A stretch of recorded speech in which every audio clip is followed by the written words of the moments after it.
में हर कोई स्टार नहीं बन सकता। जिसके पास टैलेंट है, स्किल्स है, वही आगे जा सकता है। 90s में एक ऐसा एक्टर था जो बॉलीवुड के बड़े बड़े एक्टर्स और सुपरस्टार्स पर भारी पड़ गया, जिसने बॉलीवुड में कॉमेडी का एरा चालू किया। और 90s में अपने एक डेब्यू फिल्म के बाद उसने 70 फिल्म साइन की। एक्टर से लेकर वो स्टार बनने ही जा रहा था, लेकिन बीच में ऐसा क्या हुआ कि उसका करियर गिरता चला गया और वो वापस नहीं आया। कहते हैं ना कि वक्त हमेशा बदलता रहता है, आज सक्सेस है तो कल सक्सेस एकदम से गायब। तो चलिए इनकी लाइफ जर्नी देखते हैं और गोविंदा ने कैसे अपने ही पैरों पर कुल्हाड़ी मार ली वो भी देखते हैं। गोविंदा के पिता अरुण आहूजा 1930s में मुंबई एक्टर बनने के लिए आए थे। उनके पिता ने 15 सालों तक एक्टिंग की और तब मुंबई के कार्टर रोड पर उनका बंगलो भी था। गोविंदा की मां निर्मला देवी जी बहुत फेमस सिंगर थी। गोविंदा के पिता ने एक फिल्म प्रोड्यूस की और वो फेल हो गई और उसकी वजह से उनको फाइनेंशियल क्राइसिस फेस करनी पड़ी। फाइनेंशियल प्रॉब्लम्स की वजह से उनका कार्टर रोड का बंगलो चला गया और उनकी फैमिली मुंबई के चौल में शिफ्ट हो गई, जहां 1963 में गोविंदा का जन्म हुआ। वसई के वर्तक कॉलेज से गोविंदा ने बैचलर ऑफ कॉमर्स की डिग्री की। ग्रेजुएशन के बाद ही applied for various jobs but he was rejected. जब 1982 में डिस्को डांसर रिलीज हुई तब गोविंदा ने डांसिंग और एक्टिंग की प्रैक्टिस की और तब उसने डांसिंग की कैसेट बनाकर वो प्रमोशन के लिए देने लगा। 90s में ही got offer to play Abhimanyu role in Mahabharat, लेकिन सेम टाइम उनको बॉलीवुड फिल्म तन बदन की भी ऑफर हुई थी। तब टीवी सीरियल में जाने से अच्छा फिल्मों में काम करता हूँ, ऐसा उन्होंने कहा and he rejected serials. Govinda की पहली मूवी तन बदन जो 1986 में रिलीज हुई थी, वो उनके अंकल आनंद ने डायरेक्ट की थी। फिर 1985 में गोविंदा की लव 86 मूवी और इल्जाम भी रिलीज हुई और दोनों ही मूवी सुपरहिट थी। अपने डेब्यू फिल्म्स के बाद गोविंदा ने 70 फिल्म साइन की थी।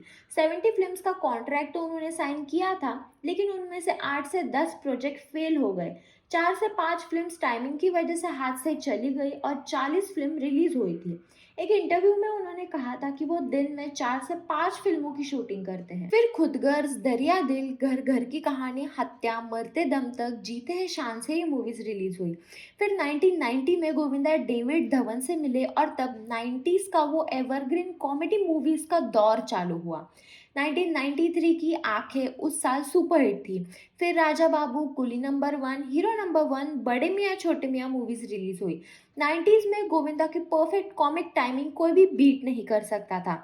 उस वक्त एक तरफ Sunny Deol, Anil Kapoor, Sanjay Dutt, Shahrukh Khan, Salman Khan, Aamir Khan hit movies deliver कर रहे थे। दूसरी तरफ गोविंदा भी अपनी एक अलग कॉमेडी पैरेलल इंडस्ट्री चला रहा था, जो एक के बाद एक हिट मूवीज देता जा रहा था। गोविंदा की स्क्रीन प्रेजेंस इतनी कमाल की थी कि एक इंटरव्यू में अमिताभ बच्चन ने कहा कि it was a task to keep up with Govinda's energy and performance in Bade Miyan छोटे मियाँ। बड़े मियाँ छोटे मियाँ मूवी भी बहुत हिट हुई और मूवी में लेजेंडरी अमिताभ बच्चन से ज़्यादा हाईलाइट तो गोविंदा की एक्टिंग थी। अगर किसी भी सिलेब से पूछो then he will say there is no one like Govinda.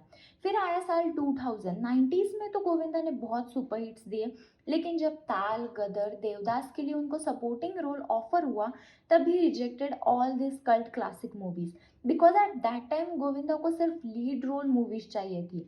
2001-2 में उनकी मूवीज तो आई, लेकिन वो फ्लॉप चली गई। सिर्फ जोड़ी नंबर वन मूवी हिट हुई थी, बाकी एक और एक 11, क्योंकि मैं झूठ नहीं बोलता, ये सभी मूवीज फ्लॉप थी।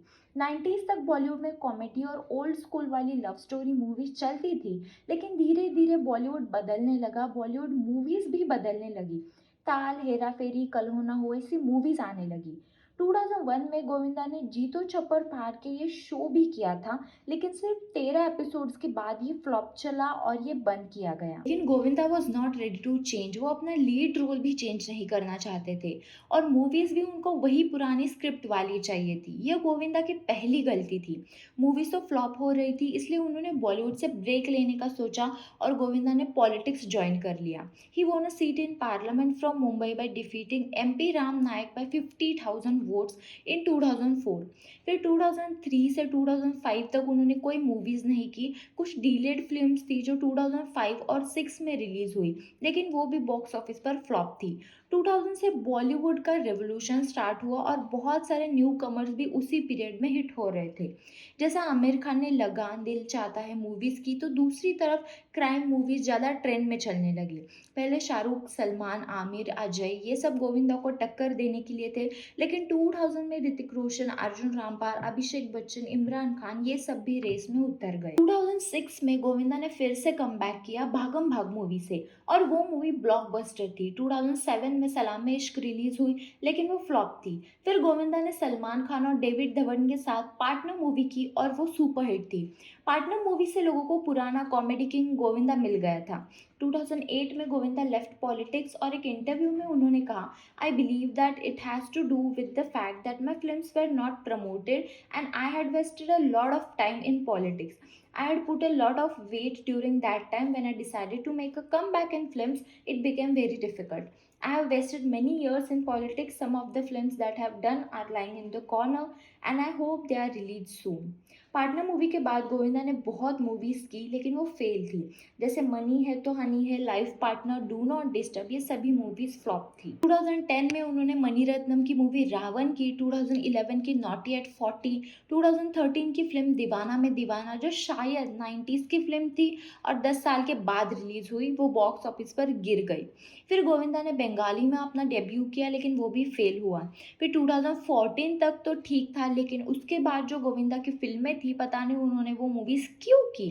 उनकी लास्ट फिल्म रंगीला राजा जो 2019 में रिलीज हुई, वो इतनी बुरी तरह से फ्लॉप हो गई कि 1% बजट भी रिकवर नहीं कर पाई। इस तरह से गोविंदा का करियर गिरता चला गया। गोविंदा ने बहुत सारी गोल्डन अपॉर्चुनिटीज़ मिस कर दी। गोविंदा को ऋषि कपूर की कल्ट क्लासिक चांदनी मूवी ऑफर हुई थी, लेकिन ये मूवी उन्होंने सिर्फ ऋषि कपूर का कैरेक्टर व्हील चेयर पर था, इसलिए वो मूवी रिजेक्ट कर दी। ताल मूवी में अनिल कपूर का रोल ऑफर हुआ था, लेकिन गोविंदा को ताल मूवी का नाम पसंद नहीं आया और उन्होंने सुभाष घाई को टाइटल चेंज करने के लिए कहा, लेकिन सुभाष घाई ने मना कर दिया। गदर मूवी उनको बहुत ज़्यादा एब्यूसिव और फाइटिंग लगी, तो वो भी रिजेक्ट कर दी। देवदास में उनको चुन्नी लाल का रोल ऑफर किया था, लेकिन तब उनको सपोर्टिंग रोल नहीं करना था, and he demanded that Shahrukh Khan should himself ask him to do the film because he is a superstar. एक इंटरव्यू में गोविंदा ने ये भी कहा था कि अवतार में उनको रोल ऑफर हुआ था, but he rejected because he didn't want to paint himself blue. It's hard to believe this, but he said. ये सब ब्लॉकबस्टर फिल्में तो गोविंदा ने अपने ईगो में आकर रिजेक्ट कर दी, इसमें किसी और की गलती नहीं कह सकते। और अगर सपोर्टिंग रोल की बात करें तो अमिताभ बच्चन, अनिल कपूर अभी भी सपोर्टिंग रोल ही कर रहे हैं, लेकिन उन्होंने कभी भी ऐसा नहीं कहा। वो बदलते बॉलीवुड के साथ बदल चुके हैं और आज भी वो हिट मूवीज डिलीवर करते हैं। गोविंदा एक्टर तो अच्छा था, लेकिन वो कभी भी डिसिप्लिन नहीं था, ऐसा बहुत सारे डायरेक्टर्स का कहना था। एक इंटरव्यू में डायरेक्टर टीनू वर्मा ने कहा, काम पे नहीं आता है तब तक कामचोर, जब काम पे आता है then he is the best. हम मूवी के सेट्स पर अमिताभ बच्चन और रजनीकांत जो मोस्ट पंक्चुअल एक्टर्स हैं, उनको भी वेट करना पड़ता था सिर्फ गोविंदा के लिए। रवीना टंडन ने भी एक इंटरव्यू में कहा कि सेट पर मैं 9 बजे जाती हूँ, मेकअप कॉस्ट्यूम सब रेडी करके मैं 3 बजे तक सो जाती हूँ, क्योंकि मुझे पता है कि गोविंदा नहीं आएंगे। तो गोविंदा ने बदलते बॉलीवुड को अडेप्ट नहीं किया, वो अपने वर्क में डिसिप्लिन नहीं थे, पॉलिटिक्स ज्वाइन किया, कल्ट क्लासिक मूवीज़ कुछ वियर्ड रीजंस की वजह से रिजेक्ट कर दी और अपनी ईगो के चलते अपना बॉलीवुड का करियर खराब कर दिया। ही सो टैलेंटेड कि अगर वो ये सब नहीं करते देन वो आज स्टार होते। वैसे आपको क्या लगता है, गोविंदा का करियर खराब क्यों हुआ? मुझे कमेंट बॉक्स में ज़रूर बताइएगा।